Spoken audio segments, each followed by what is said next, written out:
తెలంగాణ సబ్బండ వర్గాల ప్రజలకు తెలియజేయనిదేమనగా శ్రీమతి కల్వకుంట్ల కవిత గారి యొక్క మానసిక పరిస్థితి బాగోలేదు. ఆమె తీవ్ర మానసిక వ్యాధితో బాధపడుతున్నట్లుగా తెలుస్తున్నది.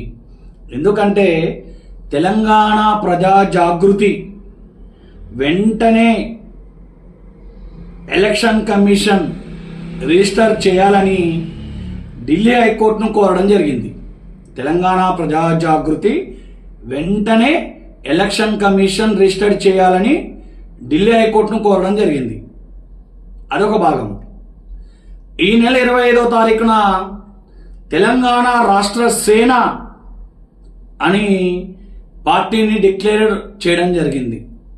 హంగు ఆర్భాటాల మధ్య ఈనాడు, సాక్షి, జ్యోతి, ప్రభ, భూమి, దిశ అన్ని పేపర్లలో 3 లక్షల నుంచి 5 లక్షల వరకు పార్టీ పేరు తెలియకుండానే తెలంగాణ రాష్ట్ర సేన అని డిక్లేర్ చేసింది. ఈరోజు ఏమంటుంది? తెలంగాణ రక్షణ సేనగా ఎలక్షన్ కమిషన్ అప్రూవల్ ఇచ్చింది అంటుంది. ఇంకా రిజిస్టర్ కాలే. అంటే పార్టీ పేరు ఏమిటో తెలియకుండానే ఆమె కన్ఫ్యూజన్ అవుతుంది. అందుకే ఆమె మానసిక పరిస్థితి బాగా లేదని తెలంగాణ సబ్బండ వర్గాల ప్రజలు గ్రహించాలని కోరుకుంటున్నా. మొదట తెలంగాణ ప్రజా జాగృతి అన్నది ఢిల్లీ హైకోర్టును కన్సల్ట్ అయింది. ఎలక్షన్ కమిషన్కి తెలంగాణ ప్రజా జాగృతి తొందరగా రిజిస్టర్ చేయవలసిందిగా కోరింది.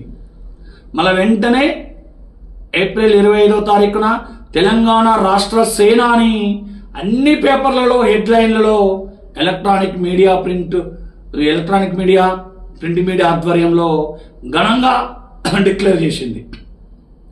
ఈరోజు ఏమంటుంది? తెలంగాణ రక్షణ సేనగా ఎలక్షన్ కమిషన్ అప్రూవల్ చేసిందని అంటుంది. రిజిస్టర్డ్ కాలే.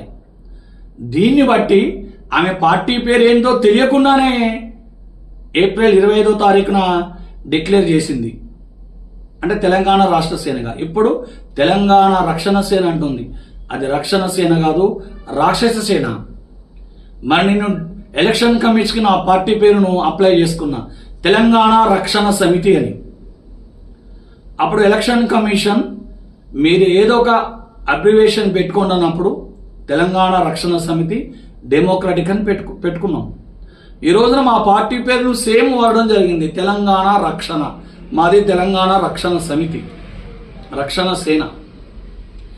అంటే ఆమె మానసిక పరిస్థితి దారాతి దారుణంగా ఉంది. అందుకే కన్న తండ్రి, ఉద్యమకారుడు, తెలంగాణలో 10 సంవత్సరాలు ముఖ్యమంత్రిగా చేసినటువంటి వ్యక్తి, జాతీయ స్థాయిలో పేరు పొందిన వ్యక్తి కేసీఆర్ గారిని, అదేవిధంగా కన్నతల్లి శోభ గారిని క్షోభ పెట్టి కేసీఆర్ని బ్రతుకుండగానే మానసిక వేదనకు గురి చేసి కుటుంబాన్ని రోడ్డున పడేసి బజారున పడవేసిన నువ్వు తెలంగాణ ప్రజలను బజారున పడేవని గ్యారంటీ ఏమున్నది? నీకు రాజకీయ జన్మనిచ్చిన పార్టీ, నీకు జన్మనిచ్చిన తల్లిదండ్రుల్ని, నీకు రాజకీయ పార్టీ భిక్ష పెట్టిన రాజకీయ పార్టీని నువ్వు వదిలివేసి నీ స్వార్థం కోసం, నీ యొక్క ఉనికి కోసం ఈరోజు తెలంగాణలో రాజకీయ పార్టీని పెట్టావు. అదే బీఆర్ఎస్ 2 సంవత్సరాలు అధికారంలో ఉన్నప్పుడు నువ్వెందుకు రాలే? కేసీఆర్ బీఆర్ఎస్ను, టీఆర్ఎస్ను బీఆర్ఎస్గా మార్చినప్పుడు నువ్వెందుకు రాలే? అప్పుడు ఉద్యమకారులకే అపాయింట్మెంట్ ఇవ్వలే, తెలంగాణ అమరవీరుల గురించి మాట్లాడలే, రైతాంగం గురించి మాట్లాడలే, తెలంగాణ ఆడబిడ్డల గురించి మాట్లాడలే. 3వసారి బీఆర్ఎస్ అధికారంలోకి వస్తే నువ్వు బయటకు వచ్చేదానివా? అప్పుడు ఆ పార్టీలో ఎంపీగా ఉన్నవు, ఎమ్మెల్సీగా ఉన్నవు, జాగృతి ద్వారా 1000 కోట్లు సంపాదించినవు, లిక్కర్ స్కామ్ ద్వారా 1000 కోట్లు సంపాదించినవు, బీఆర్ఎస్ పార్టీలోనే 1000 కోట్లు సంపాదించి ఈరోజు తెలంగాణ ప్రజల్ని మీరు కన్ఫ్యూజ్ చేస్తూ మీ మానసిక రోగంతో తెలంగాణ ప్రజలను మభ్యపెడుతున్నారు. కావున తెలంగాణ సబ్బండ వర్గ ప్రజలు గమనించండి. శ్రీమతి కల్వకుంట్ల కవిత మానసిక వ్యధతో, మానసిక రోగముతో బాధపడుతున్నారు ఆవిడ. ఎందుకంటే తెలంగాణ ప్రజా జాగృతి నా పార్టీ వెంటనే రిజిస్టర్ కావాలని ఢిల్లీ హైకోర్టు ద్వారా ఎలక్షన్ కమిషన్కి అప్పీల్ చేయడం ఒక ఎత్తు అయితే, తెలంగాణ రాష్ట్ర సేన అని ఈ నెల 25వ తారీఖున పార్టీని అన్ని పేపర్లలో హెడ్లైన్ ఇచ్చి డిక్లేర్ చేసింది. ఇప్పుడు ఏమంటుంది? తెలంగాణ రాక్షస సేన అంటే మేము రాక్షస సేన అంటున్నాం, ఆమె తెలంగాణ రక్షణ సేన అంటుంది. ఈ విధంగా ఆమె పార్టీ పేరు తెలియకుండానే 25వ తారీఖున ఒక పార్టీ తెలంగాణ రాష్ట్ర సేన అని చెప్పి ఇప్పుడేమో తెలంగాణ రక్షణ సేన అంటుంది. దీన్ని బట్టి తెలంగాణ సబ్బండ వర్గాల ప్రజలు ఆమె మానసిక పరిస్థితి బాగాలేదని గ్రహించండి.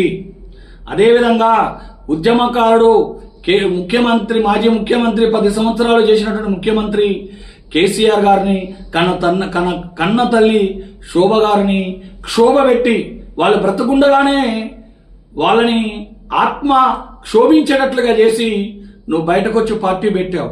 కన్న కుటుంబాన్ని కాపాడుకోలేని నువ్వు ఈరోజు తెలంగాణ ప్రజలను ఏ విధంగా రక్షించగలవు, ఏ విధంగా కాపాడగలవు అని టీఆర్ఎస్ పార్టీ తరఫున నేను ప్రశ్నిస్తున్నా. మాది తెలంగాణ రక్షణ సమితి అయితే మా పేరు వచ్చే విధంగా తెలంగాణ రక్షణ సేనను పెట్టారు. ఏదైనా ప్రజల్లో తెలుసుకుంటాం. కానీ తోడబుట్టిన అన్నను, జన్మనిచ్చిన తల్లిదండ్రులను, నీకు రాజకీయ జన్మనిచ్చిన పార్టీని ఎప్పుడైతే తొంగలో తొక్కేసి ఈరోజు నీ స్వార్థం కోసం తెలంగాణ ప్రజలను మాయ చేయాలి, మోసం చేయాలని ఈరోజు నువ్వు కన్ఫ్యూజన్ స్థితిలో తెలంగాణ ప్రజల మధ్యకు వచ్చావు. తెలంగాణ ప్రజాజాగృతి నీ పార్టీ, తెలంగాణ రాష్ట్ర సేన మీ పార్టీ, తెలంగాణ రక్షణ సేన మీ పార్టీ మీకే అర్థం కాని స్థితిలో ఉన్నది. కాబట్టి కవిత యొక్క మానసిక స్థితిని తెలంగాణ ప్రజలు తెలుసుకోవాల్సిందిగా టీఆర్ఎస్ రాష్ట్ర అధ్యక్షులుగా నేను తెలంగాణ సబ్బండ వర్గాలకు తెలియజేస్తున్నాను.